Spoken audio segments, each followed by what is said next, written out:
Olá, meus queridos irmãos, a paz do Senhor Jesus, que o grande amor de Deus, a graça do nosso Senhor Jesus Cristo, a comunhão e as consolações do Espírito Santo esteja com cada um de vocês, meus irmãos. Estamos aqui hoje para mais um vídeo. Hoje a gente vai meditar na Escola Bíblica Dominical, revista da Escola Bíblica.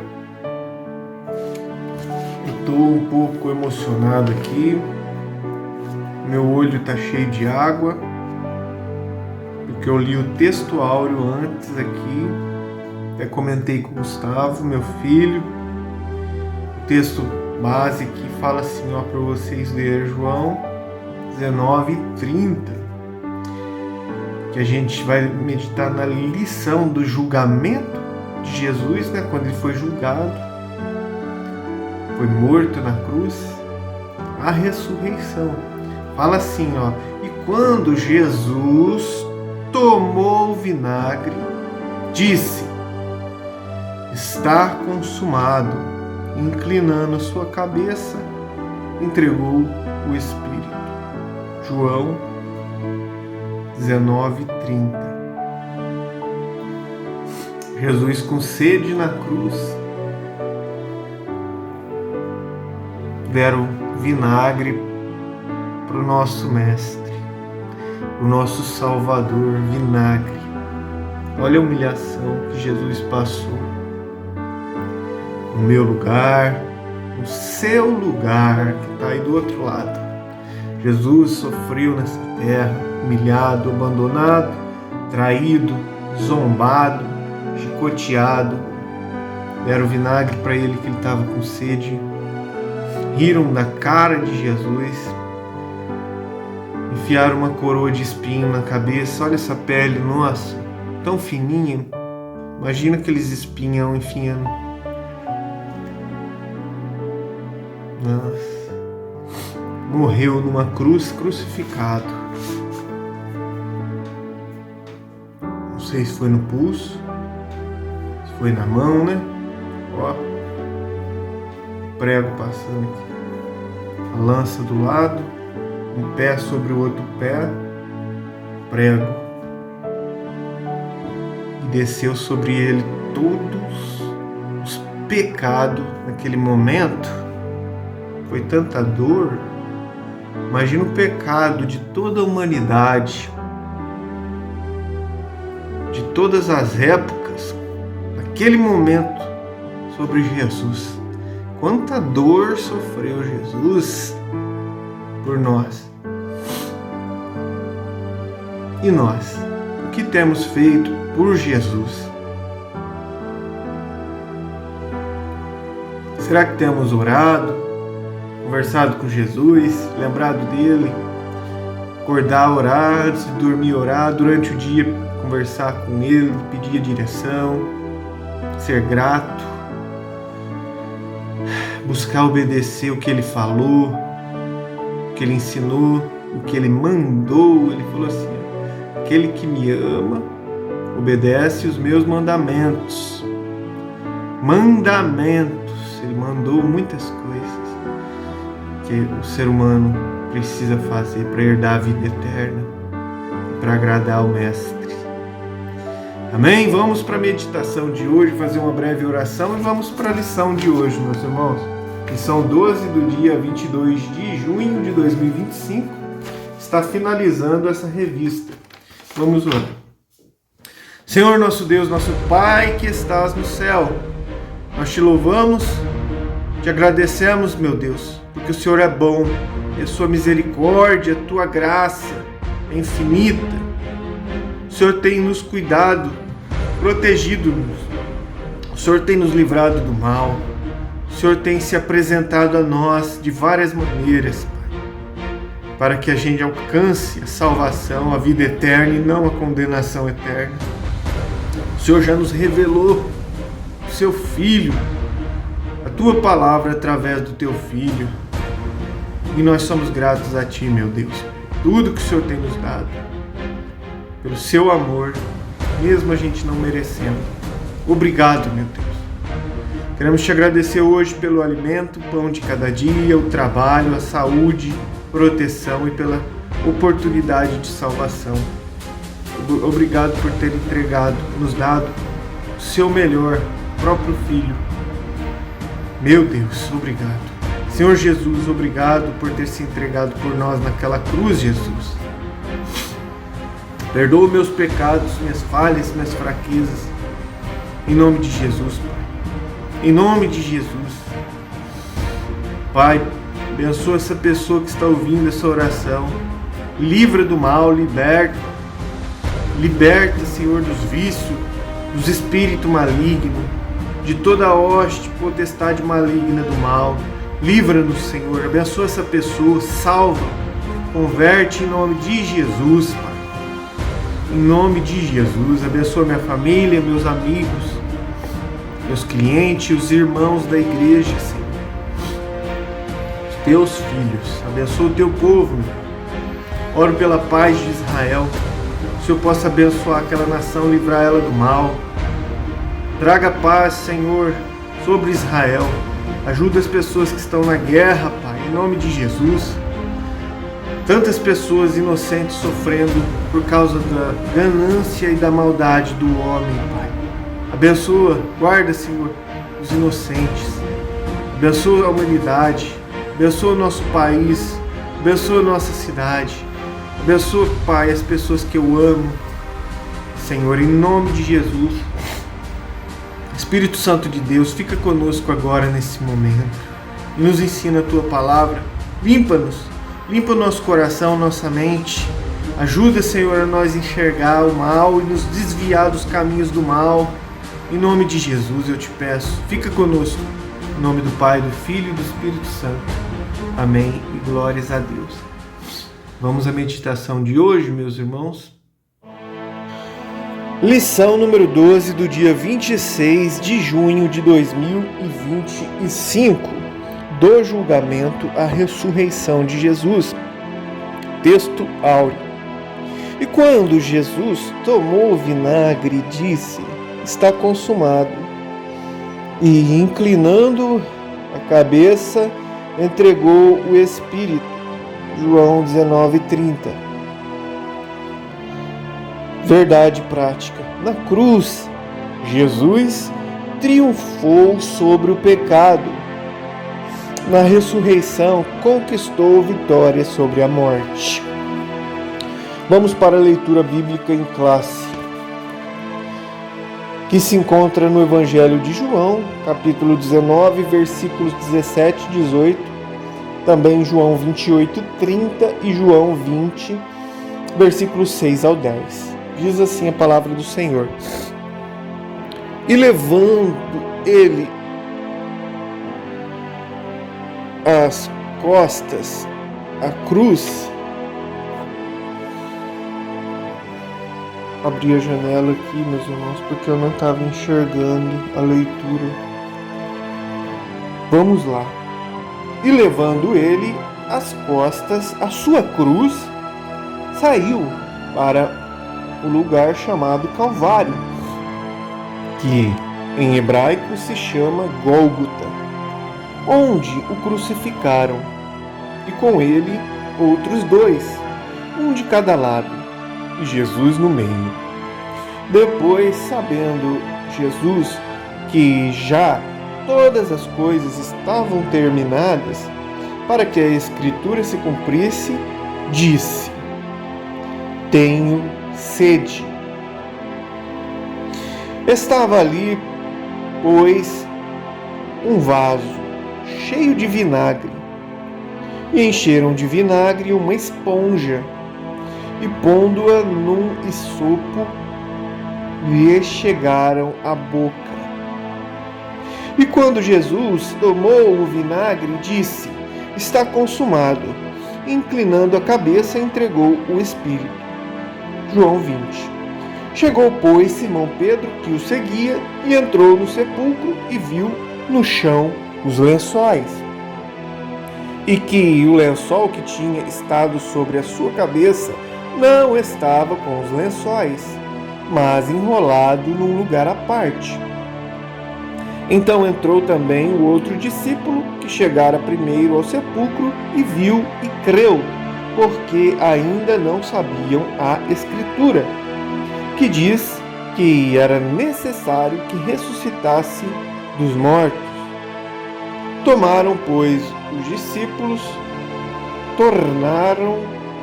discípulos para casa. Nessa lição, iremos abordar a prisão, a condenação, a crucificação, a morte, o sepultamento e a ressurreição de Jesus. Estes eventos demonstram o cumprimento da missão do nosso Salvador. Toda essa missão pode ser resumida na frase: está consumado. A obra de Jesus Cristo no Calvário e a sua ressurreição constituem a base da esperança cristã. Vamos ao primeiro grande ponto da lição, que é a prisão e a condenação de Jesus. A prisão, subponto 1. No capítulo 17 e 18 deste Evangelho, após ter proferido seu último discurso aos discípulos e os ter preparado para a traição de Judas Iscariotes, Jesus atravessou o ribeiro de Cedron e fez uma paragem no jardim do Getsêmani. Esse jardim era também conhecido como Monte das Oliveiras, devido à grande quantidade de oliveiras que ali existia. Naquela madrugada, o ambiente nesse local parecia carregado de tristeza e angústia. Os soldados romanos e os membros da guarda do sumo sacerdote foram guiados por Judas Iscariotes até o local onde Jesus se encontrava com seus discípulos.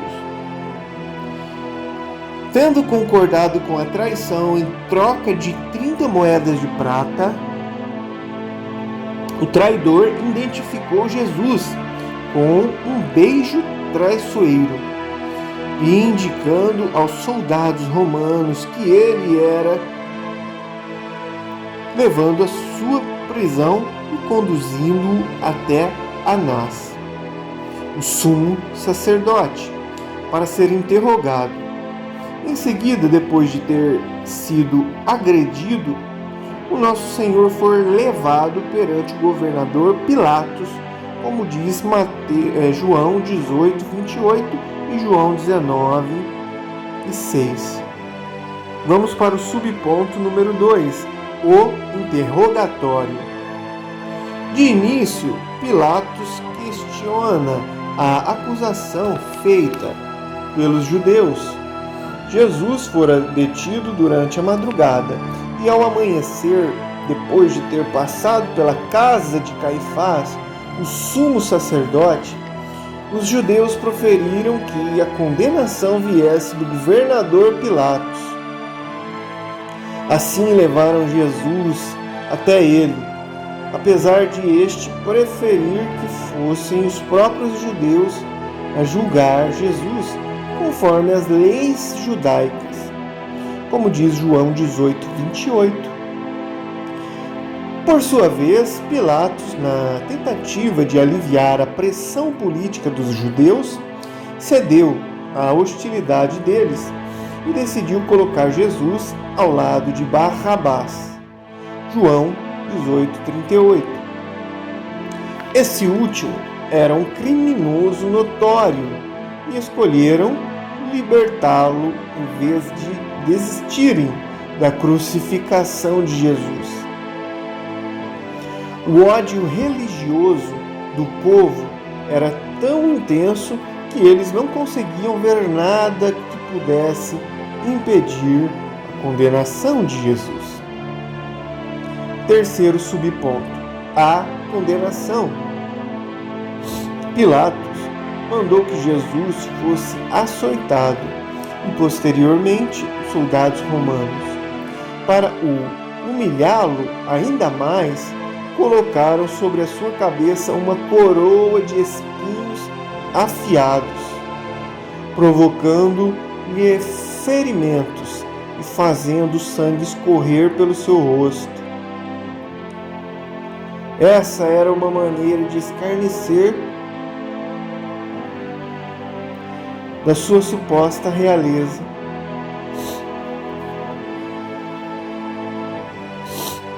Ai, Jesus, não é fácil.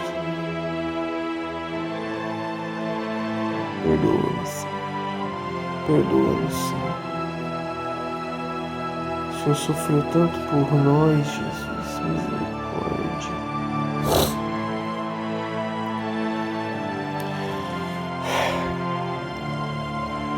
O instrumento utilizado para os castigos era um chicote com tiras de couro afiadas que tinham pedaços de ossos ou pedras cortantes na ponta. Jesus foi ferido e teve a sua carne dilacerada pelos golpes. João 19:1-2. Nesse momento, nosso Senhor assumiu as nossas enfermidades e Jesus assumiu as nossas dores. Jesus foi afligido e oprimido, castigado pelas nossas transgressões e pelas nossas iniquidades, cumprindo assim a profecia do profeta Isaías. Isaías 53, 4 e 5. Vamos para o segundo grande ponto dessa lição: crucificação, morte e o sepultamento de Jesus. Subponto número 1: o caminho do Calvário.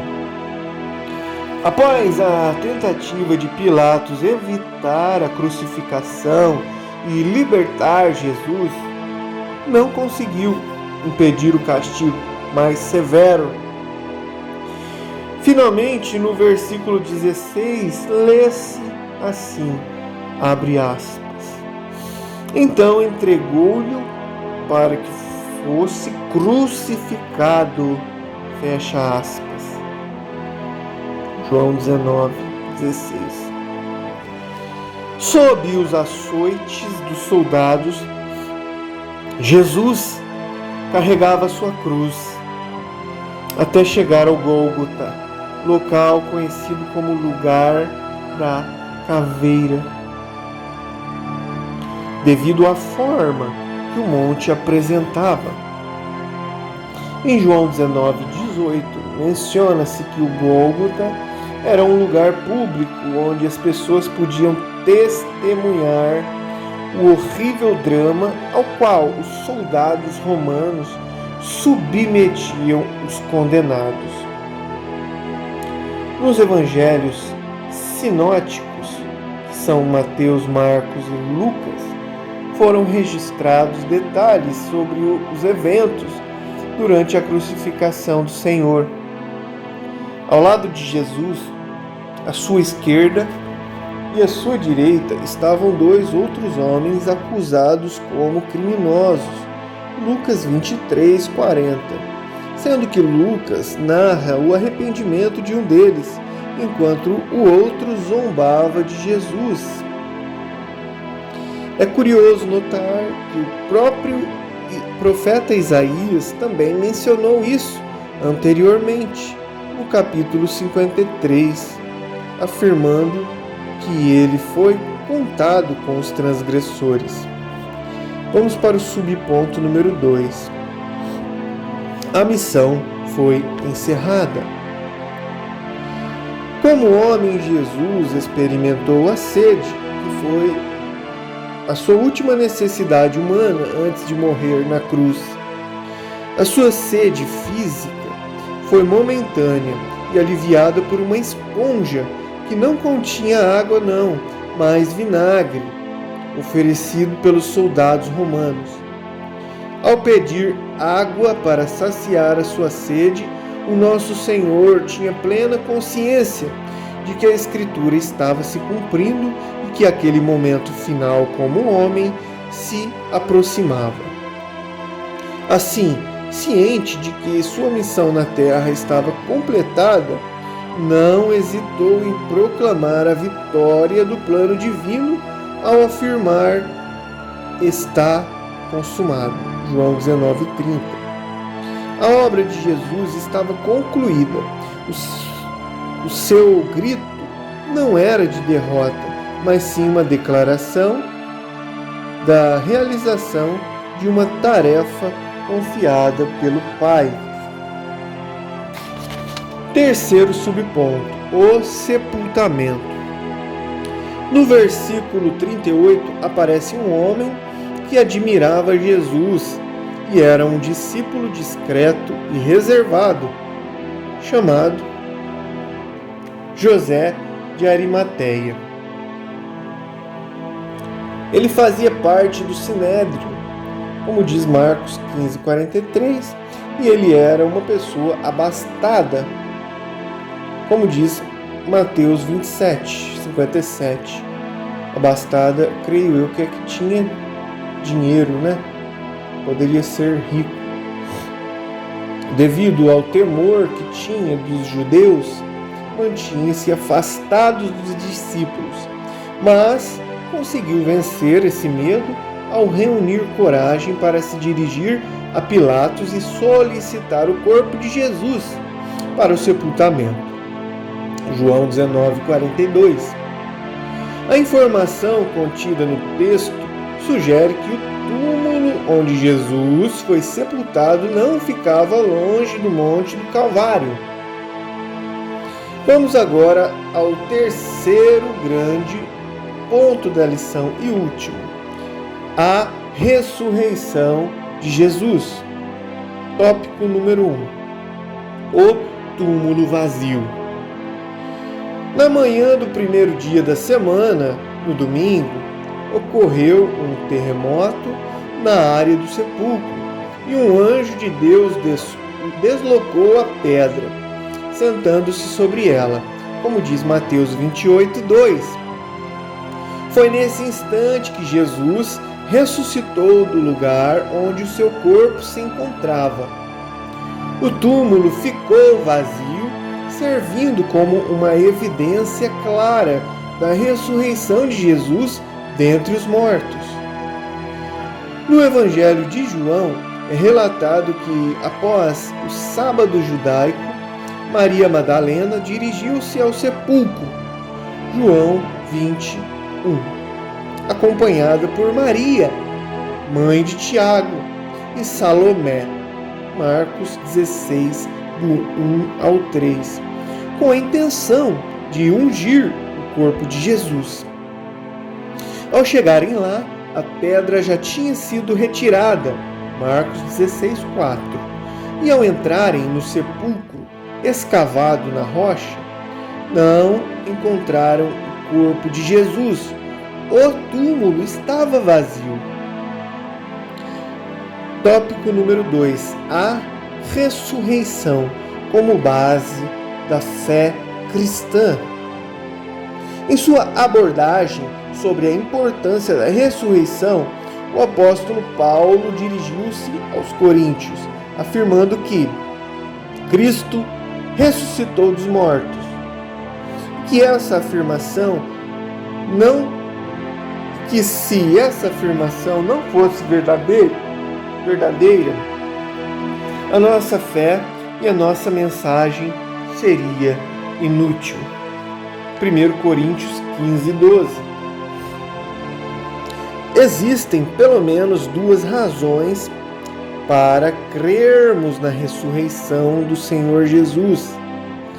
A primeira baseia-se nas palavras de Jesus, que afirmara ser necessário que ele ressuscitasse dentre os mortos. João 20, versículo 9. A segunda razão é o fato de Pedro e João terem verificado que Jesus já não estava no sepulcro quando souberam do túmulo vazio. João 26. João 20, versículo 6. No entanto, quando Maria Madalena olhou novamente para dentro do túmulo, e viu 2 anjos de Deus que lhe asseguraram que Jesus estava vivo, ela não conseguiu imaginar que seria a primeira pessoa a contemplar Jesus de forma gloriosa. João 20, 11 ao 17. Ele a instruiu para comunicar aos discípulos que ele, Jesus, estava vivo e que brevemente teriam a oportunidade de vê-lo também. João 20, 18, 19. Terceiro subponto. O Cristo ressurreto quebra a incredulidade. Apesar do receio e da incredulidade de alguns dos discípulos, mesmo após ouvirem o testemunho de Pedro e João, e em especial de Maria Madalena, que viu Jesus e falou com ele pessoalmente, Jesus apareceu entre os discípulos no primeiro dia da semana. Ele surgiu no meio deles e disse: "Paz seja convosco." João 20, 19. Em outras ocasiões, o nosso Senhor também se manifestou aos discípulos antes da sua ascensão ao céu. João 21, 1 e 2. A Pedro e a alguns outros que o seguiam, Jesus revelou-se novamente e realizou o milagre da pesca abundante. João 21, 3 ao 11. Uma prova do poder de Cristo ressuscitado. Seria impossível permanecer incrédulo depois de testemunhar o Cristo que venceu a morte. Amém. Chegamos ao final da lição e concluímos que a ressurreição do Senhor Jesus é o evento mais significativo do Novo Testamento. Esse acontecimento concretiza a nossa esperança na ressurreição do corpo, tal como está expresso no Credo Apostólico, um importante documento da tradição cristã, que diz assim: creio na ressurreição da carne. Assim, à luz deste fato, somos encorajados a manter a nossa fé, pois depositamos a nossa esperança naquele que triunfou sobre a morte de forma definitiva, o nosso Senhor e Salvador Jesus Cristo. Amém e glórias a Deus. Muito bem, meus irmãos, finalizamos aqui mais uma lição bíblica. Gratos a Deus por essa oportunidade da gente aprender mais da Santa Palavra que nos limpa, nos purifica e nos dá a vida eterna. Fiquem com Deus e até o próximo vídeo.